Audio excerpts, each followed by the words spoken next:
Subscribe कीजिए the special teacher channel को और इस बेल आइकन को दबाएं हमारे लेटेस्ट वीडियो सबसे पहले देखने के लिए। हेलो टू एवरीवन, मैं सलोनी गुप्ता आपके अपने चैनल द स्पेशल टीचर में आप सभी दर्शकों का स्वागत करती हूं। दोस्तों, आज हम यहां पर डीएड एचआई के पेपर 10 के बारे में पढ़ने वाले हैं, जिसका नाम है family, community and hearing impaired child. इसकी फर्स्ट और सेकेंड यूनिट को मैं पहले कम्प्लीटली आपके साथ डिस्कस कर चुकी हूँ। यदि आप उसे नहीं देख पाए हैं तो मेरी प्रीवियस वीडियोज़ में जाके चेक कर सकते हैं और टॉपिक वाइज चीज़ों को समझ सकते हैं। आज का जो मैंने टॉपिक लिया है वो यूनिट 3 है, जो कि आज ही मैं स्टार्ट कर रही हूँ। इसकी फर्स्ट पॉइंट को मैंने लिया है, तो सबसे पहले मैं इस यूनिट की मीनिंग के बारे में आपको बताऊंगी और उसके बाद मैं इसके सब पॉइंट यानी 3.1 को आपके साथ डिस्कस करूंगी। तो चलिए स्टार्ट करते हैं। इस यूनिट का नाम है involvement of and empowerment of families. Hindi में अगर मैं बताऊं तो इसका अर्थ होगा परिवार की सहभागिता एवं सशक्तिकरण।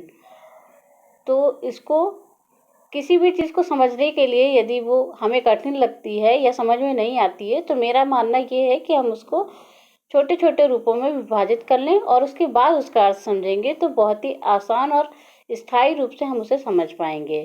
तो इसमें पहला वर्ड है इन्वॉल्वमेंट, जिसका अर्थ होता है सहभागिता। दूसरा है इसमें एम्पावरमेंट, सशक्तिकरण या जागरूकता। सशक्तिकरण का अर्थ अगर आमतौर की भाषा में आपको बनाऊं तो होगा किसी व्यक्ति या समुदाय को उनके अधिकारों व कर्तव्यों के प्रति जागरूक कराना। ये जागरूकता किसी भी स्वरूप में हो सकती है, चाहे तो वो व्यक्ति कोई ट्रेनिंग ले ले या किसी से कार्यक्रम का हिस्सा बन जाए, वो कहीं से भी जागरूक हो सकता है। और इसमें जो आखिरी बिंदु आया है फैमिली। फैमिली का अर्थ, परिवार का अर्थ उन व्यक्ति समूह से होता है जिसके अंतर्गत पति पत्नी और उनके बच्चे व अन्य रिश्तेदार एक ही घर में एक साथ रहते हैं। तो ये तो हो गया यूनिट का नाम, जो कि मैंने विभाजित करके आपको बताया है। और इसके अंतर्गत ही जो 3.1 है, स्कोप एंड नीड, मतलब फैमिली की इन्वॉल्वमेंट और एम्पावरमेंट की क्या आवश्यकता है और उसके क्या क्षेत्र हैं, हम उसके बारे में जानेंगे।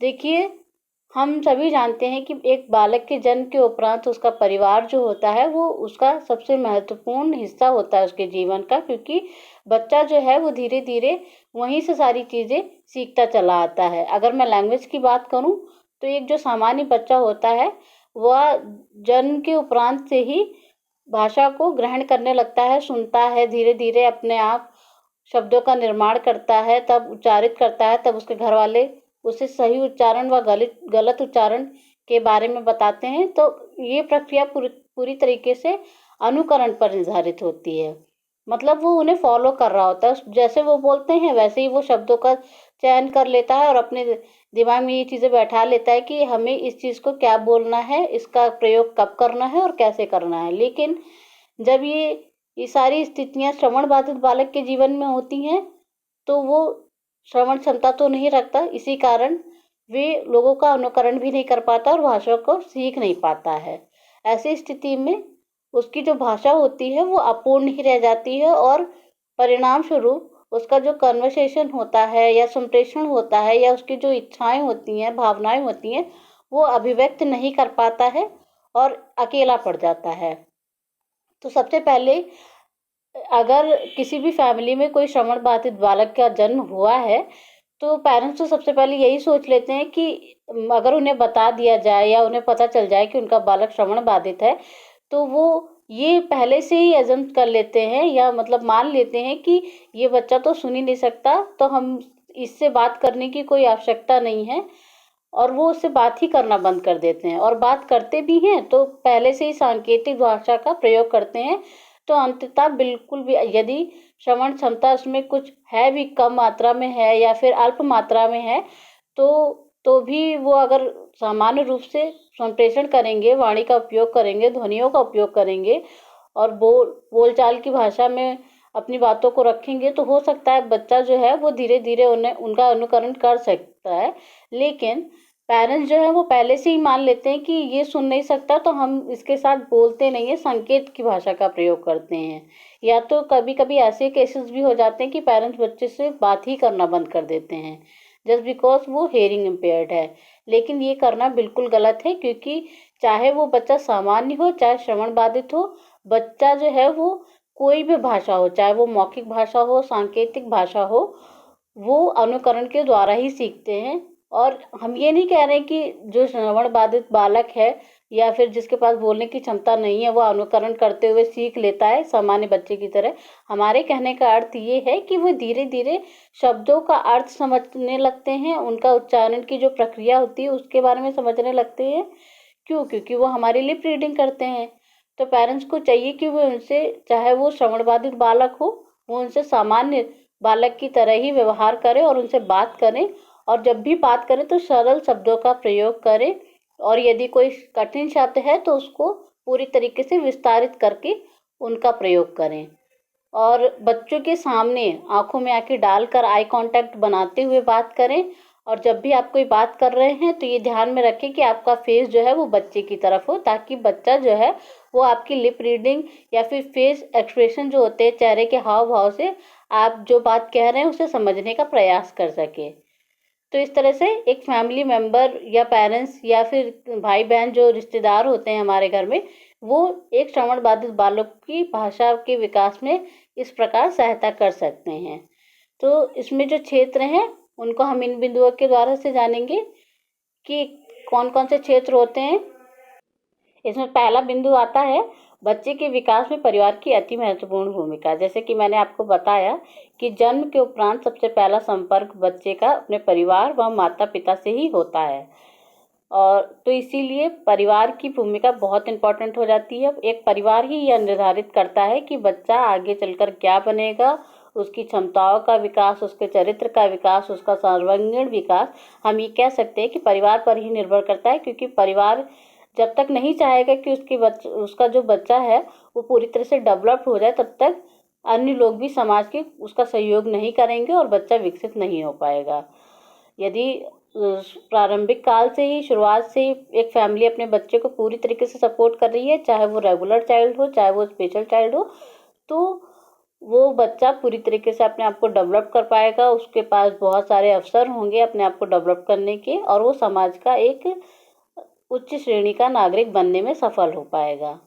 इसका जो दूसरा बिंदु है, बच्चे से भावनात्मक संबंध। परिवार से हम सभी भावनात्मक रूप से जुड़े होते हैं, बायोलॉजिकल रूप से जुड़े होते हैं, क्योंकि हमारे पेरेंट्स होते हैं हमारी फैमिली में सबसे इम्पोर्टेंट, और अदर जो रिलेटिव्स होते हैं उनका भी अलग अलग अपनी अपनी भूमिका होती है हमारे विकास में। तो हम जिनसे इमोशनली अटैच्ड होते हैं उनसे हमारा कनेक्शन, कह लीजिए कन्वर्सेशन, हमारे जो हाव भाव हैं, हमारी जो प्रॉब्लम्स हैं, हम उनसे आसानी से बिना हिचकिचाहट के कह पाते हैं।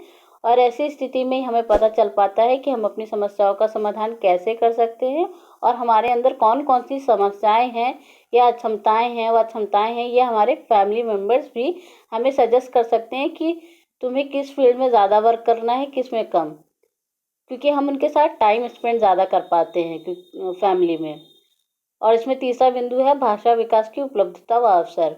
देखिए, अगर यहाँ पर हम एक श्रवण बाधित बालक की बात करें और एक रेगुलर चाइल्ड की बात करें, तो दोनों की अवसरों के बारे में तो मैंने आपको बताया ही कि एक सामान्य जो बच्चा होता है वो अपने पेरेंट्स व जो घर के लोग होते हैं उनकी जो भाषा प्रयोग कर रहे होते हैं, वो जो बात कर रहे होते हैं, उनको ऑब्जर्व करते करते ही अपनी लैंग्वेज का विकास करता है। लेकिन जब श्रवण बाधित बालक की बात आती है तो वो ऐसा नहीं कर पाता है, क्योंकि पेरेंट्स ये पहले से मान लेते हैं कि इससे हम ओरली बात नहीं कर सकते, सांकेतिक भाषा का ही प्रयोग करते हैं, और बातचीत भी कम ही करते हैं, क्योंकि वो संकुचित हो जाती है, सीमित हो जाती है, लिमिटेड हो जाती है। कुछ ही शब्दों का प्रयोग करते, कुछ ही चीज़ें हम डिस्कस नहीं कर सकते किसी चीज़ को। लेकिन जब अगर फैमिली ये समझ ले कि चाहे बच्चा रेगुलर हो चाहे स्पेशल हो, हम उसके साथ सामान्य ही बिहेव करेंगे, ओरली ही कन्वर्सेशन करेंगे, उतनी ही कन्वर्सेशन करेंगे जितना हम अदर लोगों के साथ करते हैं, तो ऐसी स्थिति में बच्चे को भाषा प्रयोग व भाषा सीखने के बहुत सारे सरल अवसर प्राप्त हो जाएंगे, जिसमें वो अपने प्रैक्टिस करते करते धीरे धीरे चीज़ों को समझते हुए भाषा का विकास अति सरलता से कर पाएगा। इसमें जो चौथा बिंदु है, स्व अनुभव द्वारा सीखना। इसमें बच्चे को खुद अनुभव होता है कि हाँ, मैंने ये चीज़, ऐसे कोई शब्द है भोजन या फिर कह लीजिए कॉपी, जो सामान्य से शब्द हैं वे उन्हें चीज़ों को देखता है और स्वयं अनुभव कर पाता है और रिकॉल कर पाता है चीज़ों को कि आम भाषा में इस वस्तु का क्या नाम है, इसका प्रयोग कब करना है, कैसे करना है। ये सारी चीज़ें खुद वह अनुभव करके अपनी भाषा का जो है निर्माण खुद करता है और उसे संचारित भी करता है। आवश्यकता क्या होती है?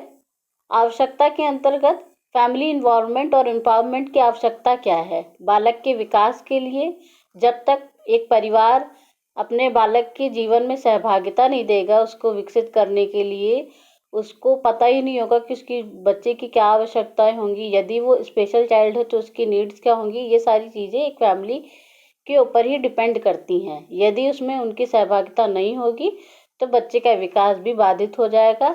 यदि उचित समय में उनकी सहभागिता और उन्हें जागरूकता प्राप्त हुई है और उन्हें चीज़ों के बारे में पता है तो बच्चा जो है वो बहुत आसानी से अपने सभी लक्ष्यों को, विकास से संबंधित सभी लक्ष्यों को प्राप्त कर पाएगा और अपने आप को विकसित कर पाएगा। दूरगामी के लक्ष्यों की प्राप्ति के लिए कोई भी बच्चा है, मान लीजिए किसी बच्चे में एक सिंगिंग टैलेंट है, वो गाना अच्छा गाता है, तो इसमें पेरेंट्स का सपोर्ट यदि उसे मिल जाए तो हो सकता है आगे चलकर वो एक अच्छा सिंगर बन जाए।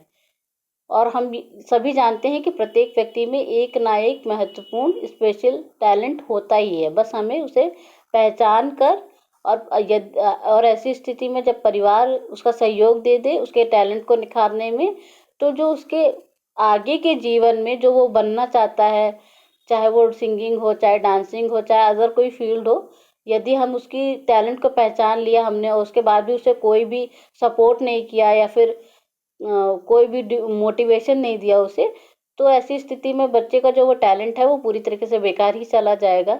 यदि फैमिली उसे सपोर्ट करती है, मोटिवेट करती है, तो वो अपने आप को अपने टैलेंट के अनुसार अपनी चीज़ों को, अपने व्यवसाय को चुन पाएगा। देश के विकास में सहभागिता देने हेतु, जैसे कि मैंने आपको पहले भी बताया है कि एक समाज में परिवार की एक अलग भूमिका होती है।